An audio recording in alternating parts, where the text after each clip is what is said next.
制言論自由。係人都知道，愛護香港力量係由香港嘅網民自發組織。本組織喺2011年嘅6月已經開始喺 Facebook 嗰度成立咗愛護香港力量公開論壇，已經成立咗2年㗎啦，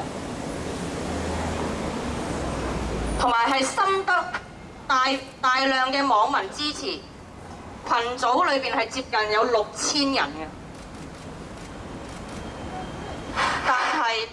我哋嘅群組竟然喺6月26號深夜突然間係俾 Facebook 以違規嘅理由強行突然間去刪除嘅。跟住本組織喺第2日立即又開返一個同名嘅網上群組，但係竟然喺24小時之內，亦都再度係被 Facebook 強制性刪除。經過多次嘅投訴，至今仍然係未能得到 Facebook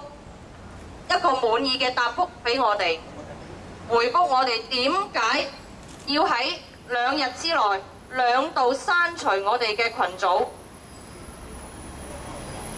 所以基於客觀嘅現實，我哋發現有大量嘅歧視、侮辱性嘅字眼喺嗰啲反中國、反香港政府嘅群組裏邊，係一樣係有呢啲大量嘅粗言穢語、侮辱性嘅字眼喺呢啲反中國、反特區政府嘅群組裏邊，但係仍然佢哋依然都係喺 Facebook 裏邊存在嘅，係冇被刪除嘅。而本組織嘅新群組裏邊只係開咗10零個小時，根本裏邊就係冇任何違規嘅嘢，但係都竟然俾 Facebook 係強制性係刪除。Facebook 公司對本組織嘅禮遇係完全係不合常理嘅。假如參考返月前斯諾登嚟香港揭發美國政府一直係對 Facebook 呢啲網絡公司進行政治嘅監控，以及因為美國政府嘅失誤而令到斯諾登逃離香港，並而不滿，仲要係話不滿香港政府放過斯諾登，及後並因為美國，我哋係實在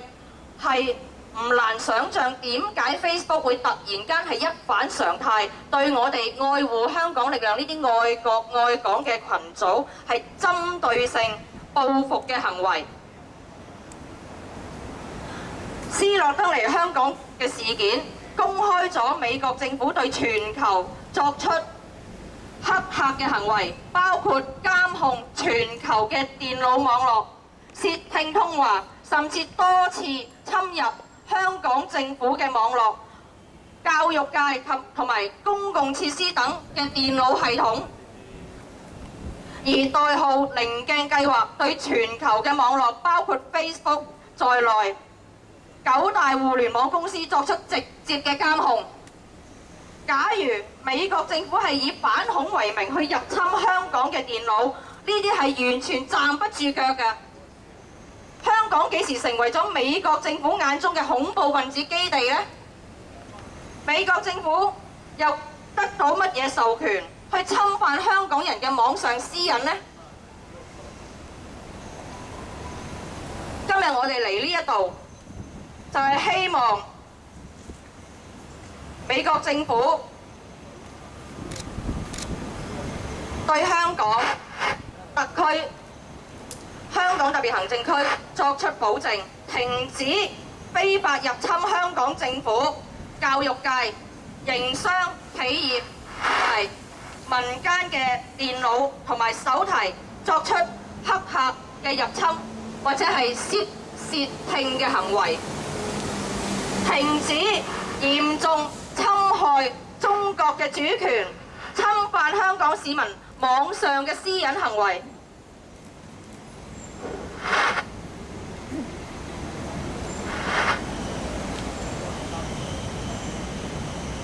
最後，我哋愛護香港力量，要求 Facebook 公司貴為全球最大嘅網絡社交媒體，能夠勇於承擔責任，敢於向美國政府嘅不義要求說不，並重新開放愛護香港力量嘅戶口，向世界人作出承諾，貴公司能夠保障所有用戶皆有平等嘅發言權，係擁有絕對嘅言論自由，真正係支持言論自由嘅一間國際企業。OK。